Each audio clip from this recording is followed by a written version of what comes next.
ఇక ఈ ఇగో మా రాహుల్ ఖాన్ అలియాస్ రాహుల్ గాంధీ గారు పాప ఆయన ఇది మాట్లాడుతుండ్రు. ఆయన మాటలు విన్నాక మనం మాట్లాడదాం.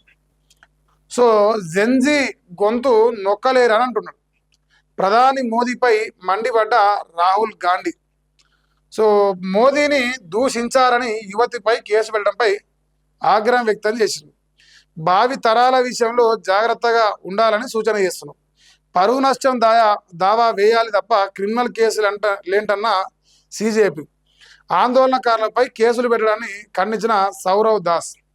ఇప్పుడు నరేంద్ర మోదీ కుటుంబ సభ్యులను చనిపోయిన తన తల్లిని కూడా నోటికొచ్చిన భాష మాట్లాడారన్నమాట నిన్న మొన్న ఈ సిజేపీ చేసిన ప్రొటెస్టులు. అంటే అందులో దేశ విద్రోహ శక్తులు మాట్లాడారు, దేశం పైన ప్రేమ లేని మాట్లాడారు, ప్రజాస్వామ్యం పైన ప్రేమ లేని మాట్లాడారు. ఈ పోరాటము నిజమైనదే కావచ్చు. ఈ పోరాటంలో ముసుగులో చాలా మంది దొంగలు చేరారు. సో ఆ దొంగల పైన ఇప్పుడు కేసులు పెడతా అంటే మరి మా రాహుల్ గాంధీ గారికి పాపం బాధ అవుతా ఉందంట.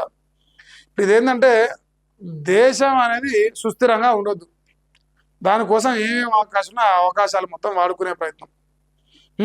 ఇప్పుడు సిజేపీ చేసిన పోరాటం అనేది ఒక రకం అయితే, ఆ సిజేపీ చేసిన పోరాటంతో అందులో కొందరు దొంగనాకులు చేయరని కూడా అది కూడా నిజమే. అది కూడా ప్రజలు చూసినాం, మనందరం చూసినాం. ఇప్పుడు ఆందోళనకారుల పైన పరువు నష్టం కేసులు పెట్టాడు. ఆందోళనకారుల పైన ఒకటి పెడతలేరు.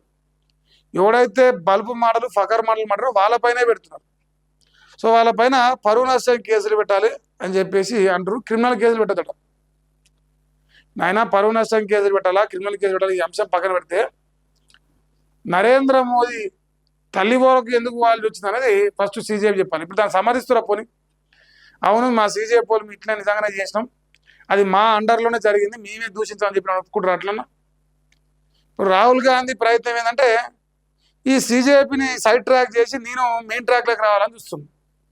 అంటే నీ శక్తి ఎంత?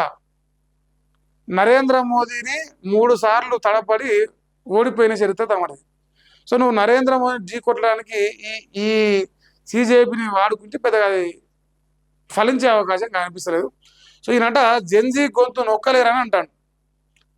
జెన్జీ గొంతు నొక్కాలని ఇక్కడ కూడా చూస్తలేరు. సరే అడిగితే నరేంద్ర మోదీ గారు రీసెంట్ డేస్ నుంచి రెగ్యులర్గా సోషల్ మీడియాలో జస్ట్ జెన్జీతోని కమ్యూనికేట్ కావడానికే యాక్టివ్ ఉంటారు. ఈరోజు కూడా ఒక వీడియో వచ్చింది.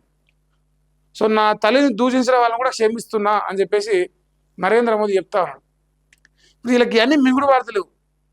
అంటే నరేంద్ర మోదీ యువతకు అనుకూలంగా స్పందించడానికి జీర్ణించుకోలేక ఇక ఇప్పుడు నెగిటివ్గా పోర్ట్రే చేసే ప్రయత్నం చేస్తారు.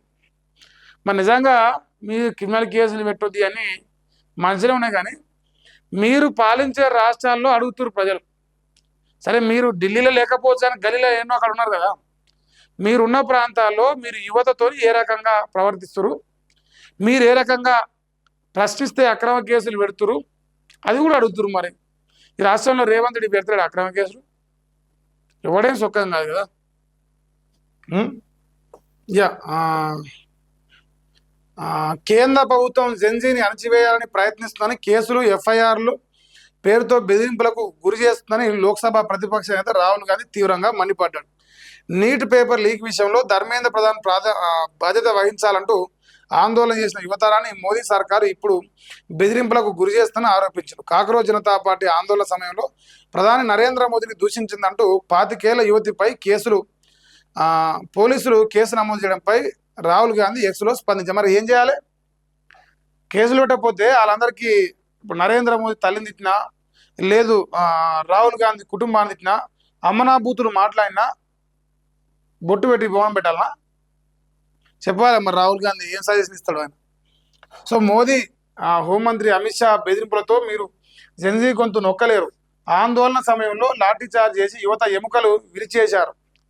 తెలంగాణలో నిరుద్యోగులు చెప్పాలనే రాహుల్ గాంధీ నీతి వాక్యాలు చెప్తుండు. ఎముకలట విరిచేసిరట, లాఠీ చార్జ్ చేసిరట ఢిల్లీలో. ఓకే చూసిరు, లోకం అంతా చూసిరు, వాళ్ళేం చేసిరు వీళ్ళేం చేసిరు, ఆ మధ్యలో ఏం జరిగిందో చూసినాం. కానీ మరి తెలంగాణ కూడా చూపిస్తాం మేము కూడా.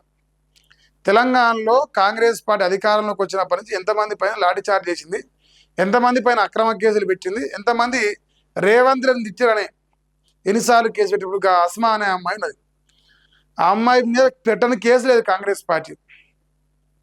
తెలంగాణ రాష్ట్రంలో. మరి మీరు చేస్తేనేమో సంసారం ఎట్లా, మంది చేస్తే వ్యభిచారం ఎట్లా? పోనీ మందికి నీతులు చెప్పాలంటే మనం ఫస్ట్ సక్కమైన సంసారం కావాలి కదా. మీరు కూడా గదే లత్కోర్ పని చేసిరు కదా తెలంగాణలో. మీరు ఎట్లా చెప్తారు నీతి వాక్యాలు? సో ఇప్పుడు ఏమట ఎఫ్ఐఆర్లు నమోదు చేస్తూ వారి సోషల్ మీడియా ఖాతాలను బ్లాక్ చేస్తున్నట.